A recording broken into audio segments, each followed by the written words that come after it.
The headlines on RT International. A Russian court has found Ukrainian pilot Nadezhda Savchenko guilty of complicity in the killing of 2 Russian journalists in eastern Ukraine 2 years ago. Investigators examined the flight recorders recovered from the site of a passenger plane that crashed in the Russian city of Rostov-on-Don, killing all on board. The Kurdish population in Turkey expressing outrage over the government's ban on celebrating a traditional holiday.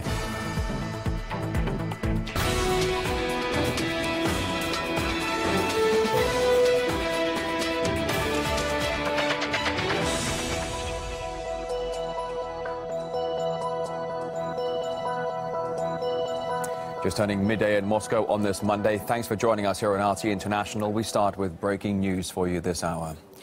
A former Ukrainian pilot, Nadezhda Savchenko, has been found guilty for complicity in the killing of 2 Russian journalists. We'll show you some of the latest pictures for you right now by the courthouse there. Igor Korneluk and Anton Voloshin were killed 2 years ago in a mortar strike launched by Ukrainian forces in Lugansk. It's suspected Savchenko was involved in the killings. And these are the journalists' last moments caught on camera.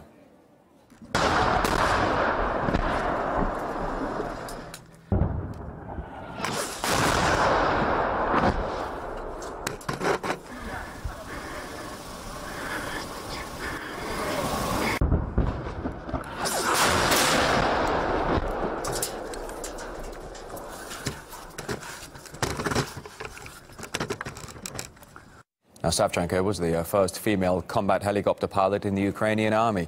She also served as a mercenary in the Iraq War. RT's Murad Gazdiev now joins me live from just outside the courtroom. And Murad, can you bring us up to speed here? What's the latest decision from the court today? Well, the verdict is being read. It'll be read today and tomorrow, but she has been found guilty of being part of this murder of 2 Russian journalists working in eastern Ukraine.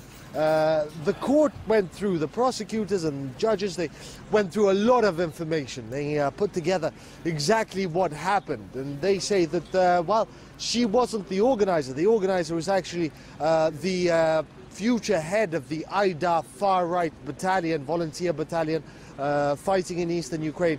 He was the organizer of this event, of this murder. She was provided with equipment, with information and with orders by him. She was motivated, the court found, by hatred for Russian speakers. We know, for example, that Nadezhda Savchenko speaks and understands Russian fluently, but she refuses to do so. She refused to speak Russian on a matter of principle.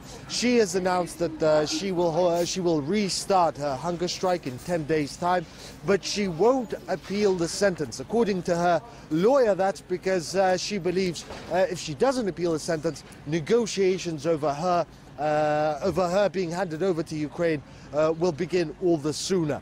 There are a lot of diplomats here. There are representatives from the United States, from Canada, from various European nations, as well as from Ukraine. They're all here. They haven't had any complaints. They're saying they're being allowed to do their jobs without any obstruction.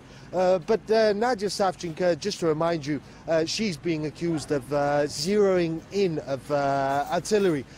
artillery on a checkpoint where there were civilians and these 2 Russian journalists with full knowledge that they were there. She denies these charges, but prosecutors say her call records, maps with grid lines which are used by artillery spotters were found on her person. The critical point here is how she ended up here on the Russian side of the border. Well, she says she was smuggled across after being seized, arrested by anti-government fighters in eastern Ukraine. Prosecutors say she was found, she was arrested on the Russian side of the border after pretending to be a refugee. She's a woman, so she wasn't, there wasn't as much suspicion. But she remains defiant. During the last session, she, for example, flipped off the judges. She doesn't recognize the authority of the court. But what exactly her punishment will be remains to be seen. Prosecutors, I'll remind you, are insisting on 23 years behind bars. All right, RT's Murad Gazdiev, they're live just outside that courthouse. Murad, thank you.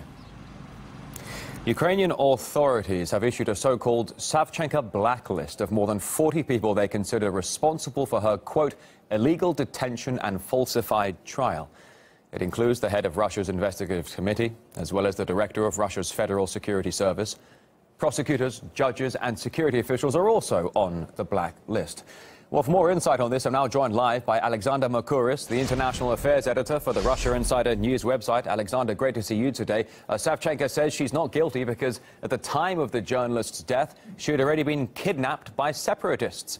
Is that credible? How do you read into it? Well, I don't know exactly, and I don't think it's possible for me to say exactly how she was arrested. The court has decided that she was arrested properly within Russia. She's disputed that in her trial. She says she won't appeal. There's going to be a complete difference of opinion about that. And the legal process has taken its course, and I don't really see how it's for me to dispute this.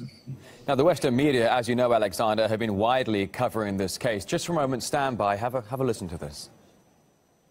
Something of a national hero in this country, a symbol of Russia's supposed oppression. We could film the woman Ukraine calls a hero, a political prisoner.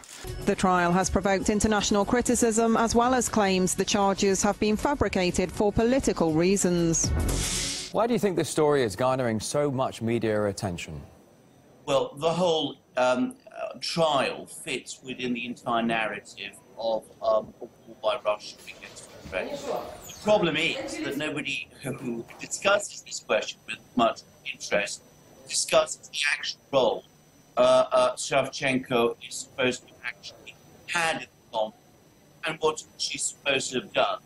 And there's never been much interest in the journalists that she's supposed to have been involved in killing, or indeed any of the journalists, the Russian journalists who died in the conflict at any stage. So that has been the problem with this case. It's been highly politicized because there's been very little interest in the charges and no real interest in looking at the court's process to see whether, in fact, she really was guilty of those things. Now, the Ukrainian president has awarded Savchenko the highest title of Hero of Ukraine. Why do you think that is? Well, the Ukrainians, for their part, have tried to build her up as a hero in Ukraine. And there's even been talk of her as a kind of Joan of Arc figure in Ukraine because she's a military person, but also a woman. So that is part of that campaign, which is also part of the general media and propaganda campaign, if you will, that the Ukrainians have been building up as part of their struggle in the war, which they claim is a struggle of aggression against Ukraine by Russia. All right, Alexander Mercouris, International Affairs Editor for Russia Insider. Thanks so much for your time today. Thank you.